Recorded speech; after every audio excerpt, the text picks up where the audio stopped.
is black, and white is white. When I started as a songwriter and producer, I produced all of my music in studios in Milan, in Italy.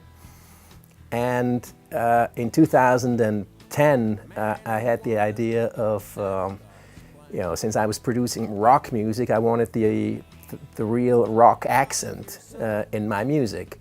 So I decided to come to the US, and through a friend, I happened to get to know John Liedersdorf. And I realized immediately this guy is a passionate studio man.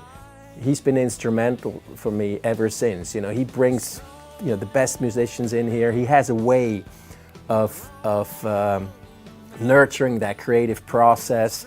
His genius is he knows exactly what he wants.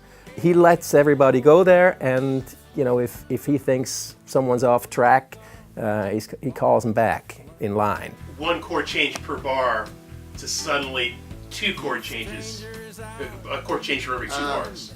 You would do that figure only in this outrow thing. You wouldn't do it in the normal pre-chorus. Okay, it's an extra bar of D at the end of the bridge, if you want to look at it like that. So it's like really B-E-A-D, B-E-A-D. So the reference musicians or sound that we had in mind was the band, that American-Canadian band of the 60s or 70s, and some of it, Neil Young, that kind of feeling that we wanted to recreate in here. The idea was to bring all those great musicians in one room and present the songs to them and try to get some creative juices flowing, and everyone would present his ideas and add to the songs, so that at the end of the process we would have strong songs with a live feeling. Not really engineering an album, but playing the album out live. To me, as a songwriter, this is really the most I'd say rewarding way of creating music.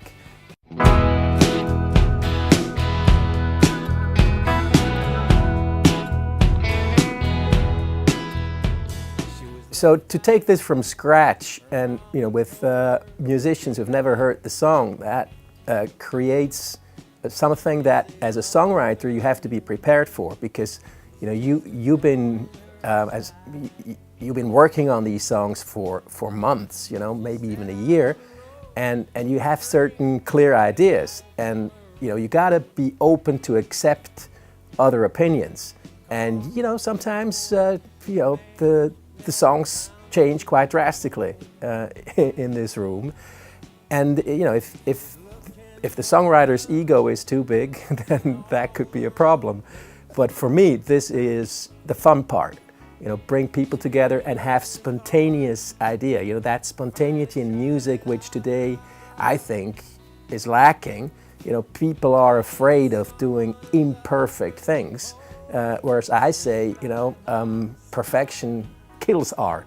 There has to be some rough edges to music and really to most art forms. And I'm looking for spontaneous ideas, for things that are a bit different and authentic. That to me is really important. Undeniably classic about it. Play it for a sec. Maggie May vibe. And the solo starts. Is it 8 bars before we go to the pre-chorus chord, or is it 8 times? 2 times of the D. Okay. Pass and then the B section. Self-confidence, you should probably just let me play out to the end. Roll from there.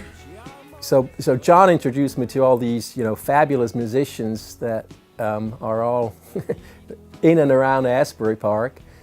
One of them is, PK on guitar. He's a magician. He can play anything at any time, and he's so musical. This is now the 3rd time I work with him. It's the 3rd time I work with MattO. He's obviously, very well known and just a extraordinary talented and hardworking guitar man. I really like his sound, and I worked for the second time with Winston Roy. He's got this great rock bass, and he brings this feel to the band. And then I played for the first time with Sally Boyd on drums. Very talented musical young man with great drive, good spirit, and the same is true for Mark Masefield, who's just who's an amazing keyboard player. He played organ, whirly, and piano on the album.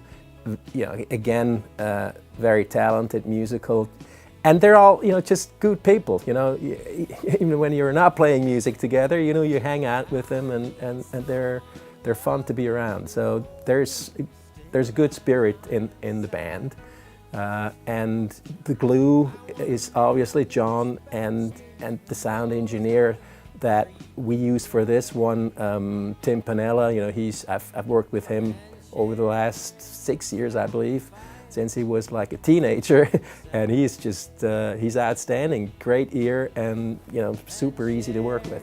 Shares that fire inside. Anyone who likes rock music, I think, will like this album.